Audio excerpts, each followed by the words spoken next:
bon dimanche tout le monde, j'espère que vous allez bien. Bienvenue dans cette Weekly Prep pour la semaine du 7 janvier 2024. La semaine passée, on était de retour. Je vous ai donné un petit overview de qu'est-ce que je m'attendais de voir pour la semaine. J'ai même été un petit peu plus loin pour le début de l'année. Mais écoutez, ça a été une semaine de retour quand même complexe. On va en discuter un petit peu en détail aujourd'hui.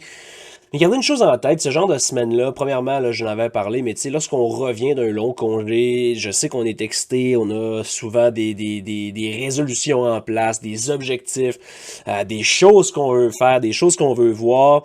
Et des fois, c'est quasiment un couteau à double tranchant parce qu'on arrive crinqué à bloc, puis on est prêt à gonner tout ce qui bouge. Alors qu'en réalité, c'est une semaine où ce qu'on doit réhabituer nos yeux, reprendre notre vitesse d'exécution, reprendre notre lecture tranquillement, pas vite.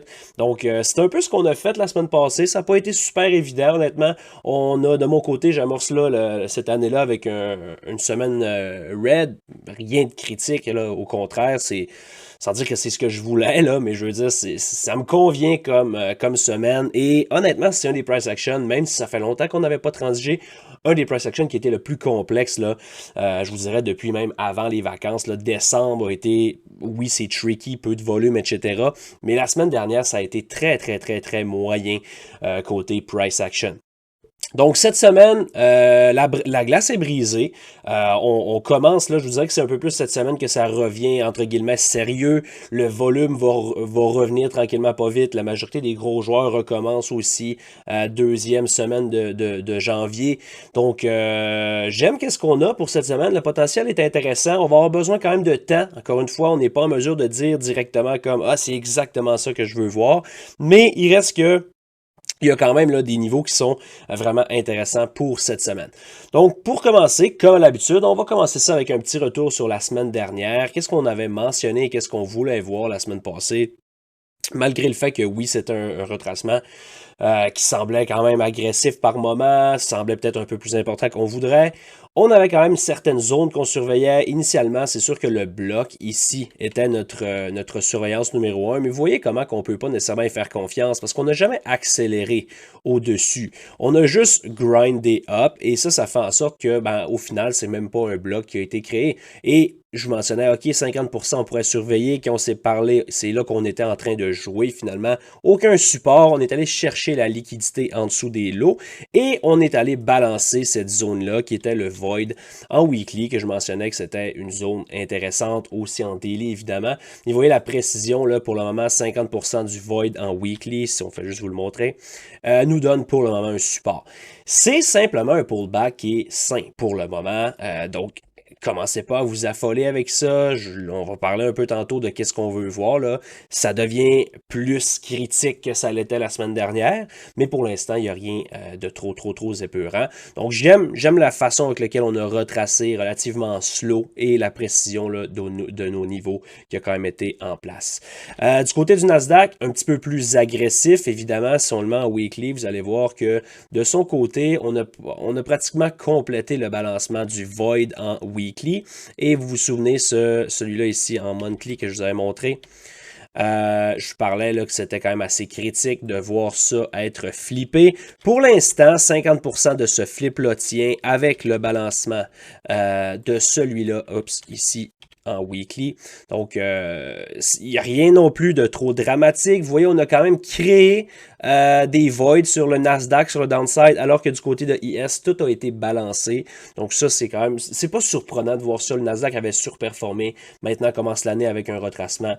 C'est pas non plus là, très surprenant de voir ça. Mais pour le moment, demeure relativement sain comme pullback. Quelque chose que quand même, je veux attirer votre attention, là, la zone ici qui était le void en daily, je vous mentionnais, j'aimerais initialement qu'on le flippe. Finalement, vous voyez comme on a accéléré en dessous, le petit gap close en dessous, retest parfait pour une autre continuation vers le target qui était le balancement complet en weekly. Il reste que le void en monthly sur le flip hold, le retest de cette consolidation-là pour le moment hold. Donc les niveaux ont quand même été bien respectés sur le downside, mais aussi sur les retests. Un petit mot sur le dollar US qui était un facteur critique. Regardez comme c'est joli honnêtement là. Je vous mentionnais vouloir voir le dollar US naviguer dans cette zone-là, c'est-à-dire le void en weekly, le gap ici qui traînait. First punch, on n'a pas réussi à accélérer, pullback.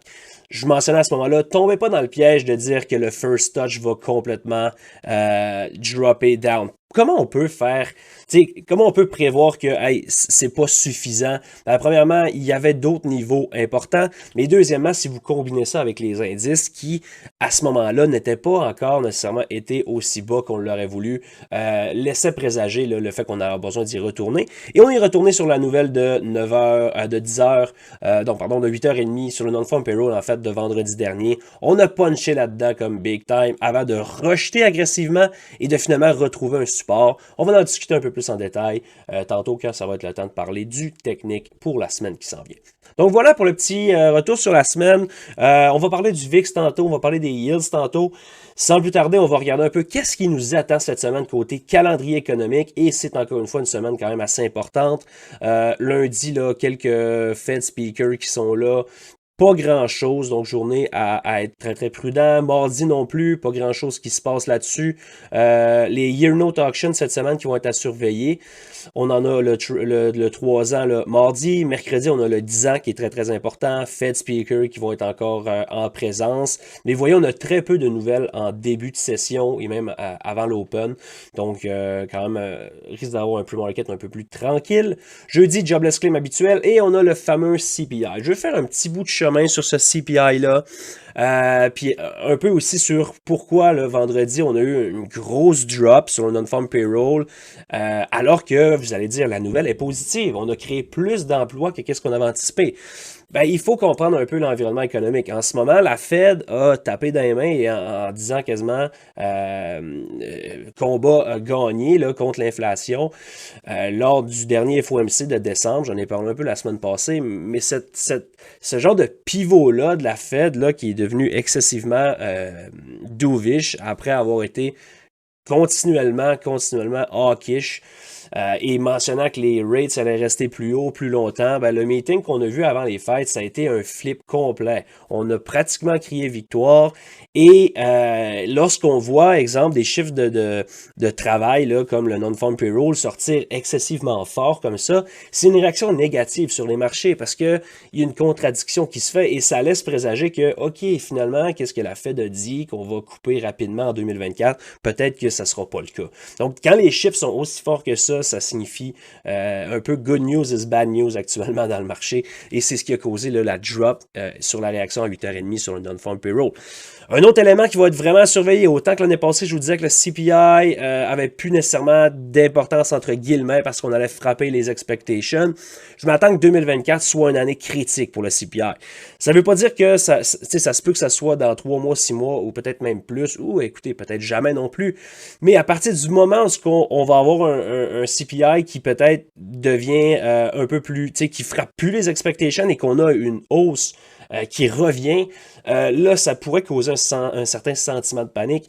Et personnellement, c'est quelque chose que je vous dis depuis quand même assez longtemps. Je ne crois pas que l'inflation est en route vers 2%. Je pense plutôt qu'on pourrait revoir un cycle haussier. Je vous dis pas que c'est sur le CPI de cette semaine qu'on va voir ça. Je vais juste vous mettre en contexte sur un peu qu'est-ce que je m'attends.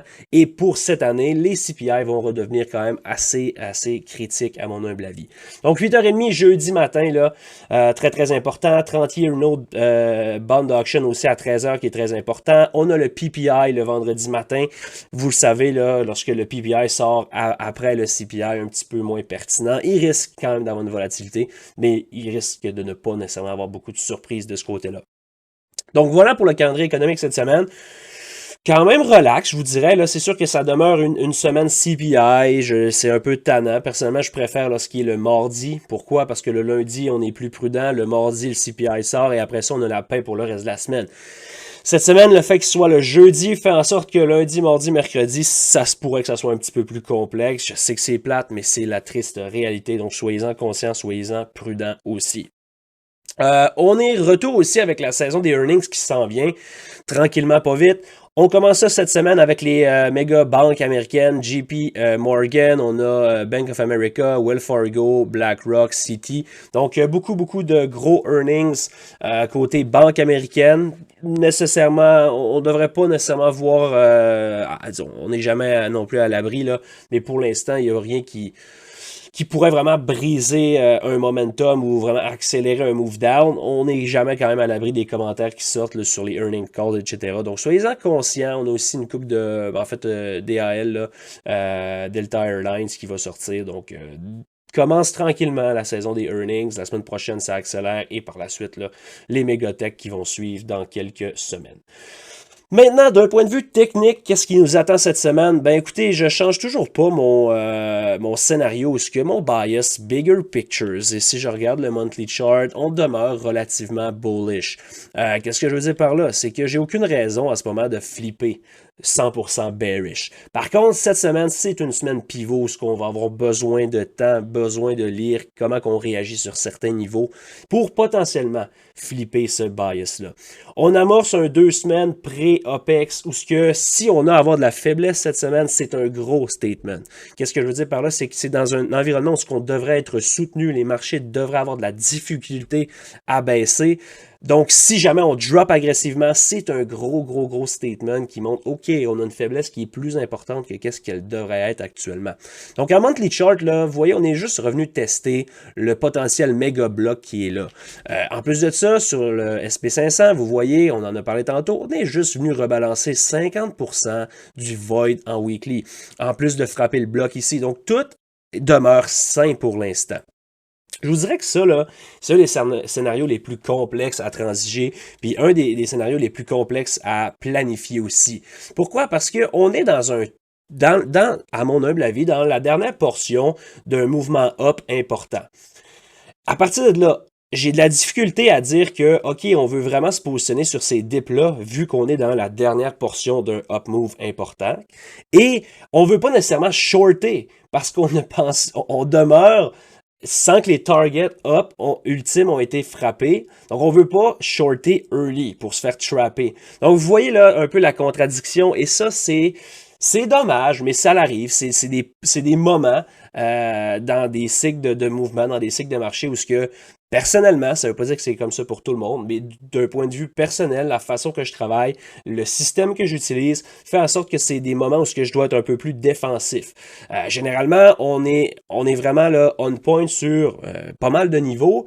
On l'est encore, c'est juste que le bias Bigger Pictures est encore valide et le bias Daily et plus petit time frame est à l'opposé du bias Bigger Pictures, qu'est-ce qui fait en sorte que les deux se contredisent et dans ce temps-là, on doit être très prudent, surtout dans la dernière portion d'un potentiel mouvement. Puis tu sais, cette dernière portion-là, peut-être que finalement, c'est juste le début de quelque chose de plus gros, fine, mais on est comme dans une zone grise actuellement, à mon humble opinion.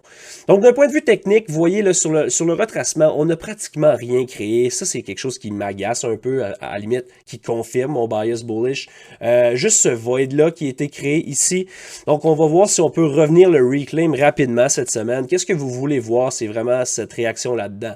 Si on touche ça et qu'on reject et qu'on fait un lower low, OK, là, on parle pas simplement d'un pullback. On va probablement commencer à flipper le bias Bigger Pictures comme étant bearish. Bearish vers quoi? Ben, premièrement, là, c'est sûr que le low qui est ici devient quand même assez important. Surtout si on va up first, vous ne voulez pas voir ce low-là être un take-out. Si ce low-là est take-out après qu'on ait été up,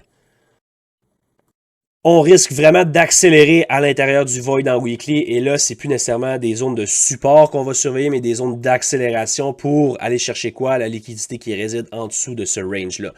Par contre, si jamais on va down en premier, en début de semaine, il va vraiment falloir surveiller la façon qu'on y va. Si on continue à grinder comme on l'a fait là, mercredi, jeudi, vendredi, c'est-à-dire lower low, big bounce, lower low, big bounce, éventuellement, j'ai l'impression que si on frappe cette consolidation-là, on va trouver un support, peut-être à la fin du balancement sur la weekly chart, ou peut-être même le bloc ici ou ici qui pourrait donner une réaction. Et j'ai l'impression qu'on pourrait garder ça en place. On n'aurait pas besoin d'y aller. Donc, si on va down en premier et que c'est slow, je demeure relativement confiant sur le upside pour la suite. À l'inverse, si on va down en accélérant big time, allez oublier ça, ça va confirmer le désir d'aller chercher 45-96. Scénario que je négligerai un petit peu. Personnellement, c'est pas nécessairement ça que j'ai en tête. J'aime beaucoup la réaction vendredi sur les lows. Un petit bémol, par contre, si on va regarder les charts intraday, là, je considère pas nécessairement ça très très sain. J'aurais préféré qu'on aille liquider cette zone-là. Donc peut-être le faire en début de semaine avant de réagir. Donc très important vraiment de voir comment qu'on le fait. C'est pas juste... Tu sais, l'ordre des choses est crucial en trading et c'est quelque chose que beaucoup de gens négligent. C'est pas parce que tu vas à un certain endroit que tu vas avoir la même read si tu es allé si tu es allé à X en premier versus si tu es allé à Y en premier. C'est très important de comprendre l'ordre des choses et ça fait partie même là, de la façon comment que les marchés fonctionnent. Il faut comprendre ça. Donc voilà. Si on parle d'un scénario un peu plus bullish, ben, je vous l'ai dit, comment qu'on réagit dans cette zone-là va être crucial. Et à partir de là, si jamais on décide d'aller up en premier, il faut qu'on flippe cette zone-là et qu'on donne un support avant d'aller rider le double top. Et éventuellement quoi? Probablement le all-time high qui réside là. Ça a de là peut-être un peu loin, mais honnêtement, là, c'est le genre de drop qui pourrait être reclaim excessivement rapidement. Pourquoi je vous dis ça? Regardez la structure. Regardez comment qu'on a laissé. On est parti sur un double top. On a des double tops qui traînent un peu partout. Donc, si on est en mesure de flipper, de breaker avec violence le high qui a été formé vendredi et le tenir, j'aime vraiment le potentiel de une semaine qui pousse très, très, très fort et très, très agressivement. Qu'est-ce que ça causerait en bonus? Ben, on trapperait tout le monde qui essaie de shorter ce monstre-là.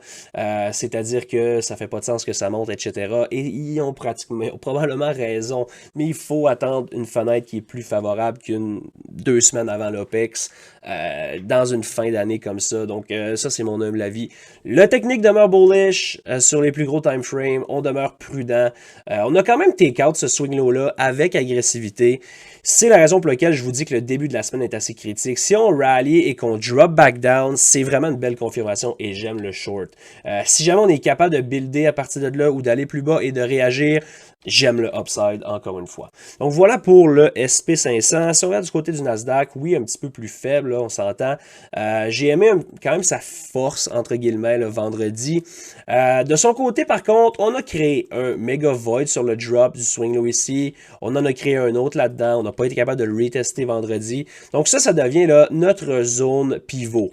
Du côté du... On va même pouvoir utiliser un peu le Nasdaq comme confluence avec notre bias. Pourquoi? Parce que de son côté, là, vous voyez là, cette zone-là ici, la dernière portion de la consolidation, si on n'est pas capable de holder là-dedans et qu'on se met à perdre ce swing low-là, même si le SP500 est toujours pas, on n'a peut-être toujours pas notre confirmation sur le downside, ça va probablement être suffisant pour nous faire changer de bias et aimer le downside vers un mouvement un peu plus important.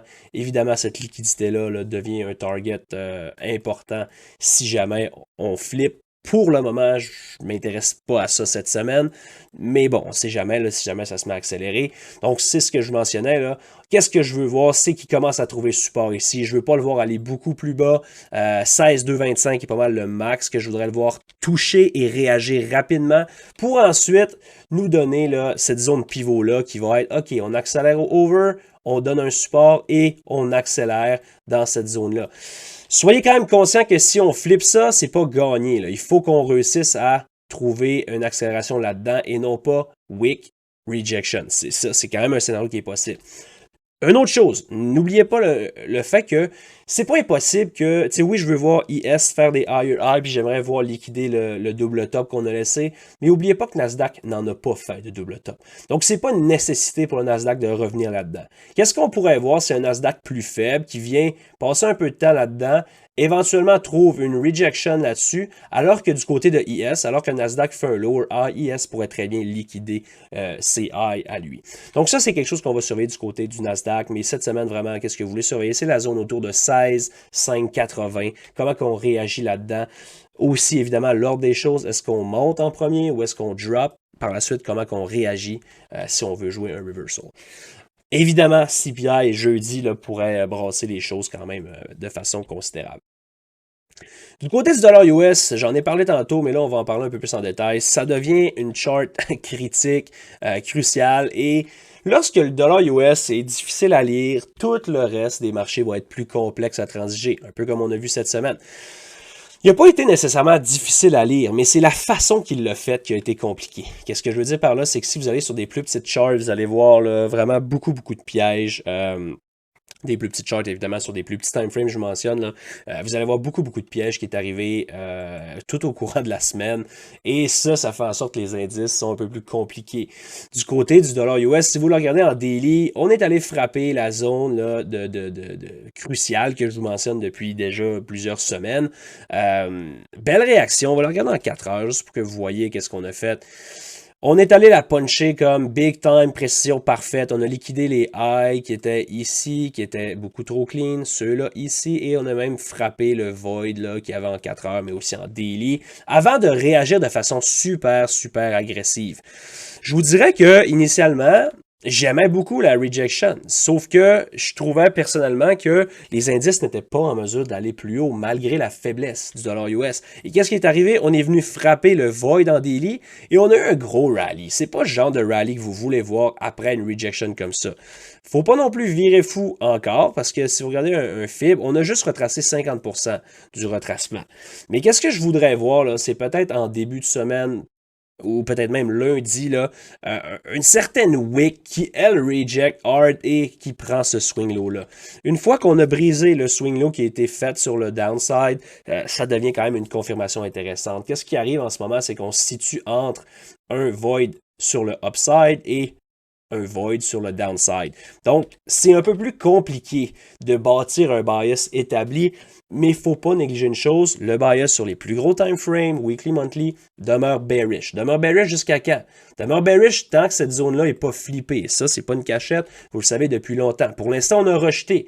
Parce que de là, vous ne voulez pas qu'on passe du temps dedans. Quand c'est quelque chose de puissant, on touche et on rejette. On ne se met pas à passer du temps là-dedans.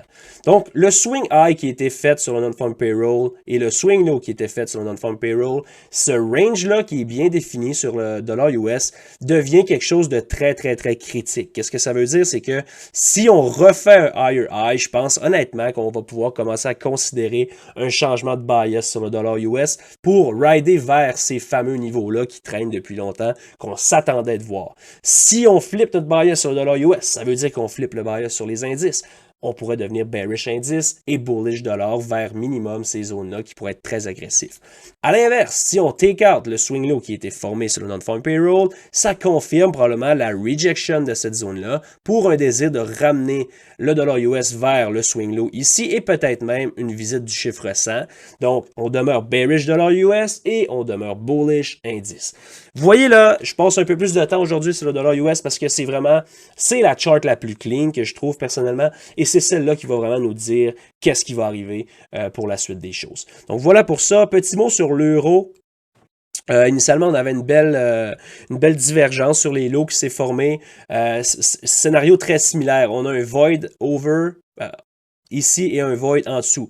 Pour l'instant, on a testé le top, rejeté 50% et on a retrouvé de la faiblesse sur la fin de la session. Je veux le voir accélérer là-dedans, là, ou à l'inverse, accélérer là-dedans pour vraiment confirmer ou infirmer le bias qu'on a actuellement sur le dollar US et les indices.